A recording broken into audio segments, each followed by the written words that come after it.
আসসালামু আলাইকুম, আশা করি তোমরা সবাই ভালো আছো।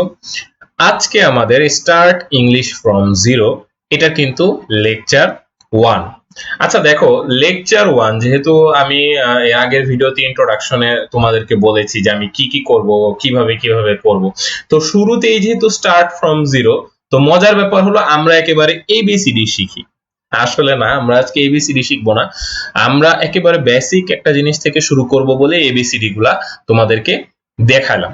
দেখো, এই এবিসিডিটা আসলে আমি যদি বলি যে এটা কি, ঠিক আছে, তারপরে বিটা কি, তারপরে সিটা কি, এগুলা যদি আমি আলাদা আলাদা বলি, তাহলে এই এ, এটা কি, এটা হলো একটা লেটার, তাই না? আমরা জানি এটা একটা লেটার। আচ্ছা, এখন বিটা কি, বিটাও কিন্তু একটা লেটার।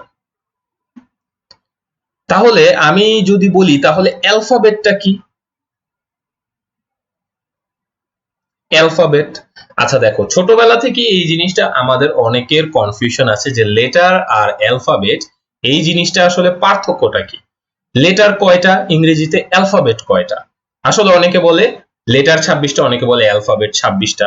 আসলে না, জিনিসটা এরকম না। দেখো, আমি যদি আলাদা আলাদা বলি এ বি সি, এই প্রতিটা হলো আলাদা আলাদা লেটার।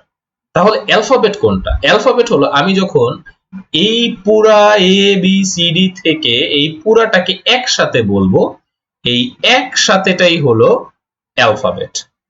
বুঝাতে পারলাম কিনা?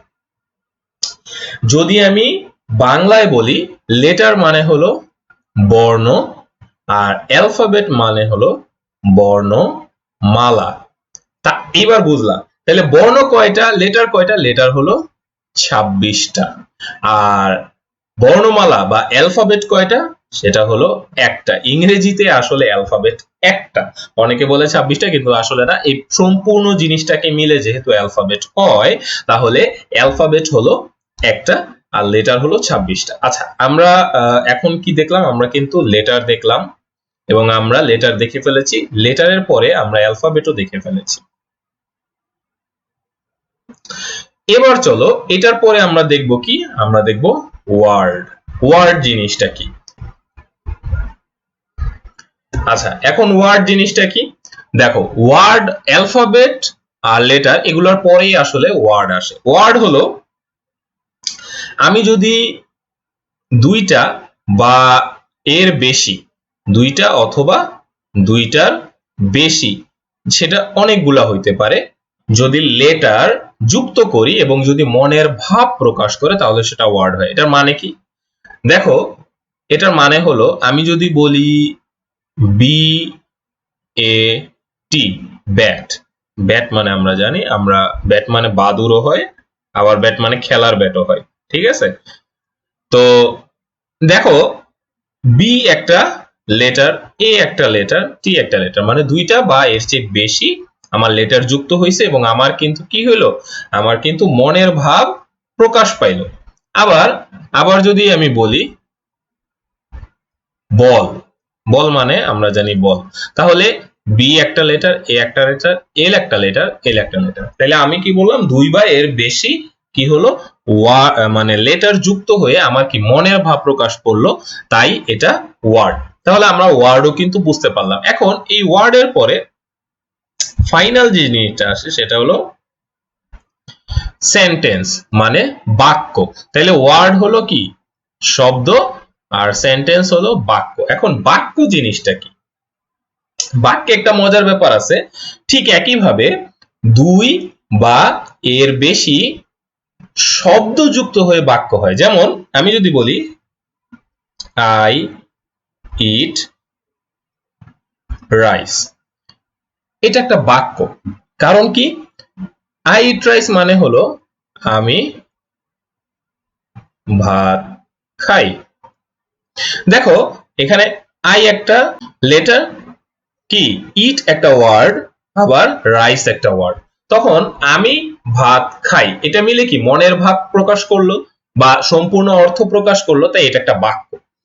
কিন্তু আমি উল্টাপাল্টা বললে কি হবে, আমি যদি বলি ইট আই রাইস, এটা কি কোনো সেন্টেন্স হবে? না, এটা কোনো সেন্টেন্স হবে না। কারণ কি? কারণ হলো এখানে কোনো স্ট্রাকচার নাই, এই জিনিসটা তোমরা একটু বুঝো, কারণ এরপরে আমরা এই জিনিসটা নিয়ে কথা বলবো, স্ট্রাকচারটা নিয়ে কথা বলবো, যে যদি কোনো স্ট্রাকচার না থাকে তাহলে সেটা সেন্টেন্স হবে না। আমাদের মূল জিনিসটা হলো স্ট্রাকচার বা গঠন। তাহলে ইংরেজি ভাষায় আমাদের এই স্ট্রাকচারটা অনেক গুরুত্বপূর্ণ। এই সেন্টেন্স তৈরি করতে গেলে আমাদের এই গঠনটা জানতে হবে।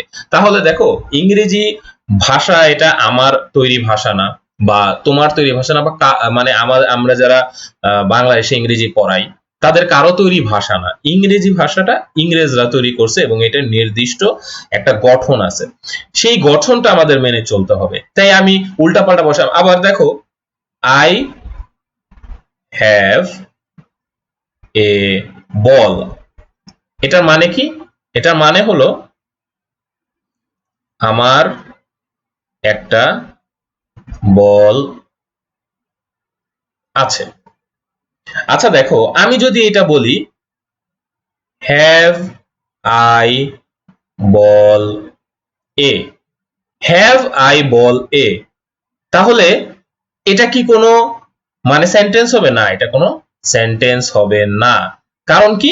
কারণ এটার কোনো স্ট্রাকচার নাই। তাই উল্টাপাল্টা গঠনে আমার কথা বললে হবে না। আমার মূল জিনিসটা কি তোমরা ভালো করে জেনে রাখো, যে মূল জিনিসটা হলো গঠন, এবং এই গঠন বা এই যে স্ট্রাকচার, এই জিনিসটা আমাদের কি করতে হবে? শিখতে হবে। ইংরেজি শিখতে গেলে সেন্টেন্সের গঠন বা স্ট্রাকচার জানতে হবে।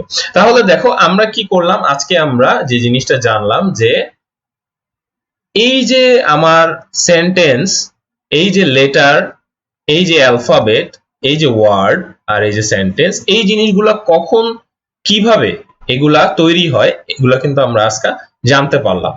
তাহলে আজকে কিন্তু মানে এই পর্যন্তই। নেক্সট ক্লাসে আমরা এই সেন্টেন্স থেকে শুরু করব। ঠিক আছে, নেক্সট ক্লাসে আমরা এই সেন্টেন্স থেকে শুরু করব। ততক্ষণ পর্যন্ত ভালো থাকো, সুস্থ থাকো, ধন্যবাদ।